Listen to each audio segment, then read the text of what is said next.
In 2015, Urban Realm magazine voted Aberdeen as the most dismal city in Scotland. And at first, I was a little bit disappointed that I'd spent so much of my life living in the most dismal city in the entire country. But then after a little bit of soul searching, I realized this was really a blessing in disguise. For far too long, the people of Glasgow have held their heads up high, safe in the knowledge that their city was the most dangerous. And the people of Edinburgh have looked down their noses at the rest of us because their city was the most beautiful. Here was finally something I could hang my hat on. I was from the most dismal city in Scotland, and where I once felt shame, suddenly and a little bit unexpectedly, I felt a tinge of pride. But is it really the most dismal city in Scotland? Well, sometimes the truth isn't black and white. Sometimes, and especially when you're talking about the Granite City, it's more of a grey area.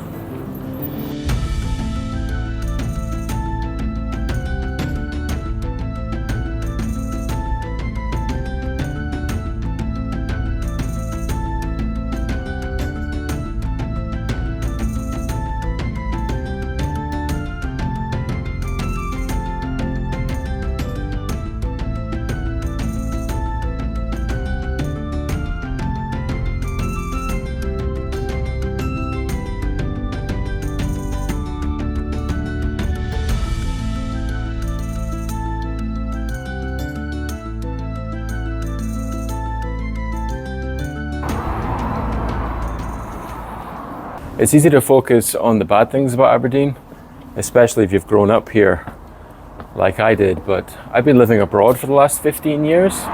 Mexico mainly, but I've recently returned from 1 year in Cambodia. And it's given me a little bit more perspective. There's actually a lot of great things about this city. For one, there's a lot of history here. Every street in this city pretty much tells a story. For example, this one. This street is called Patagonian Court. It got its name because ships from Patagonia used to moor at the bottom of this street back when the Denburn and the River Dee pooled here and formed like a natural harbour. I must have walked past this street a million times and I had no idea. There are so many old buildings in Aberdeen that you take it for granted if you're from here. For example, this pub over my right shoulder is converted from an old church that dates back to the 1800s. And then just around the corner from that pub, we've got another one that was converted from an old high school called the Old Town School that was built in 1840. And that's quite common for Scotland.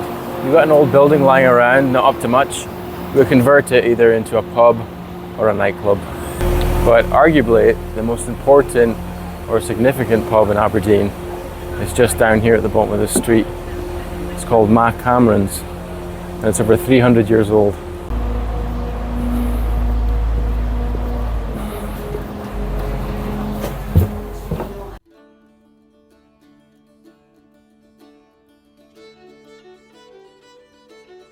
This pub here opened in the year 1746, which was also coincidentally the year of the Battle of Culloden, which was fought up in Inverness.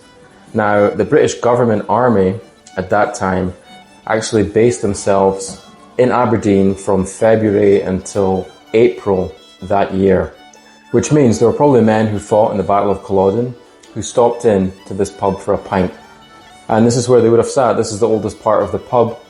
They call it the Snug now.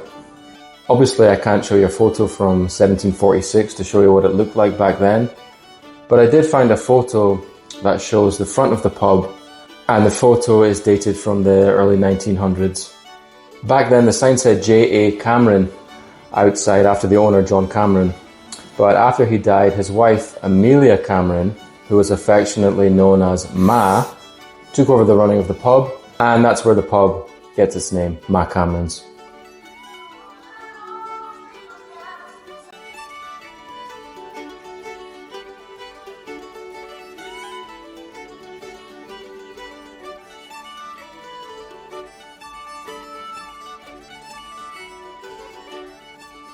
If you can't afford to drink in a pub, or just don't want to, why don't you buy yourself a can of cheap lager and come and drink it in the graveyard like so many people do here?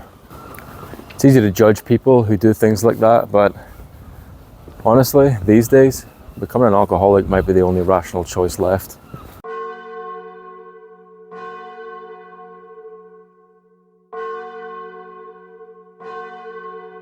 This building behind me is the Church of St. Nicholas. It's another great example of the history that surrounds us here in Aberdeen. This church was first referenced in the year 1157. Now that building no longer exists, but the one that replaced it, this church you see behind me, dates back to the 1400s. In the year 1597, that spiral you see up there was converted into a makeshift jail to imprison local women here who were accused of witchcraft. But that's really a story for another video. If you're interested in that horrific and sad period in the city's history, then please subscribe to the channel because I'm planning to make a video on that very subject.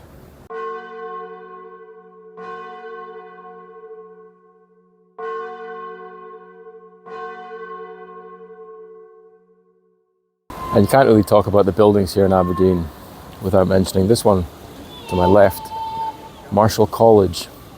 The college itself was founded in 1593, but this building here was built much later in the 1800s. And it's now where the Aberdeen City Council has their offices. It was designed by a guy called Archibald Simpson, and looking at the grandeur of this place, you'd probably assume that this building must be the most significant one that he's associated with.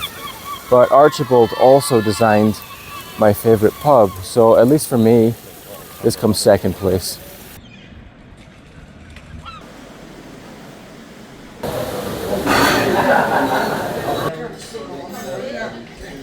This building was originally a bank, but Weatherspoons, which is a national chain of pubs, found a better use for it. People complain about how expensive Aberdeen is, and obviously prices have gone up as they have done all over the country and in much of the world.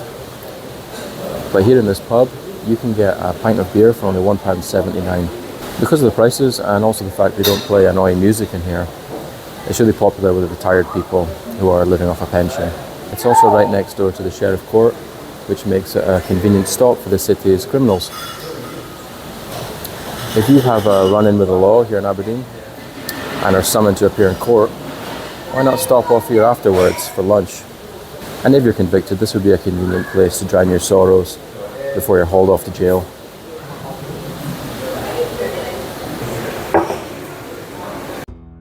On the subject of crime in Aberdeen, I have to say that I've travelled all over the world, and Aberdeen is still the only place that I've ever been assaulted. And it's happened to me more than once here. In fact, almost every man I know that grew up here has at one point in his life been assaulted in Aberdeen city centre on a night out. In many ways, being assaulted is the most authentic Scottish experience that the country has to offer. If you're visiting Scotland and are interested in being assaulted at some point during your time here, all you have to do to facilitate this is to walk the streets at night, preferably just after the pubs have closed. Don't worry about trying to incite or provoke the act. This isn't as necessary here as it would be in other countries. Just mind your own business, and eventually someone will punch you in the face, completely unprovoked, and unlike other traditional Scottish experiences, completely free of charge. So with so much great architecture and history and cheap beer here, how on earth could you call Aberdeen the most dismal city in Scotland? Well, this might have something to do with it. This is Union Street. This is the main high street that runs through the city centre here.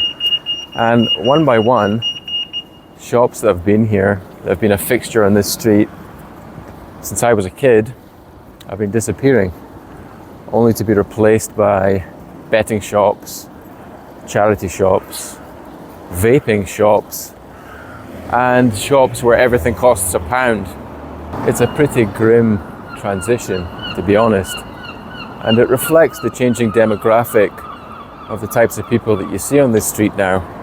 Honestly, half the people you see walking the streets in the city centre these days seem to be drug addicts. Either that or they've adopted the look of a drug addict, ironically, some sort of bizarre fashion statement.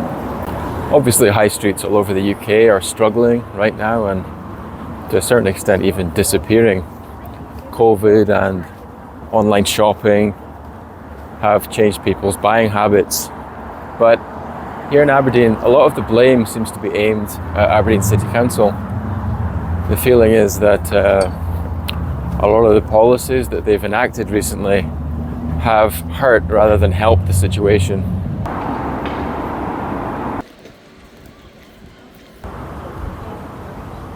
If there's anything that encapsulates all of these issues that I've just been talking about, it's the construction of this fence here.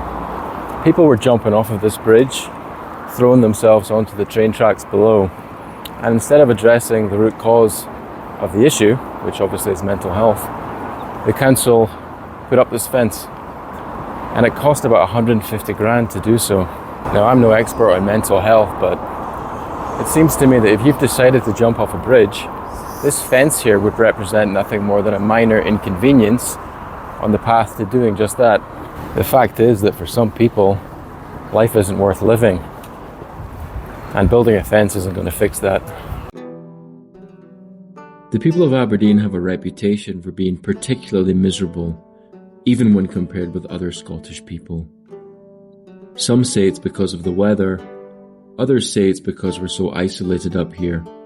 In any case, if the stereotype is true, then that would probably make us the most miserable people in the UK, maybe Europe, and possibly even the whole world.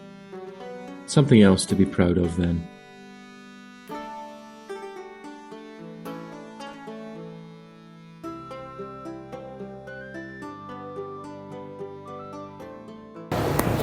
So is Aberdeen really the most dismal city in all of Scotland?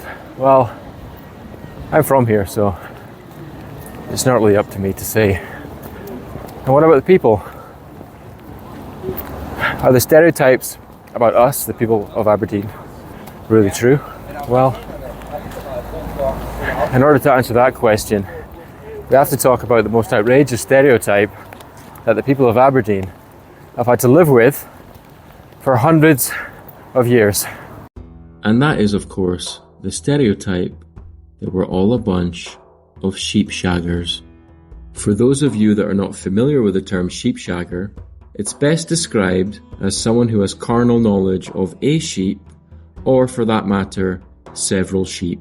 It's a derogatory term often used to insult people from rural communities, and it has unfairly tarred the good people of Aberdeen for as long as I can remember.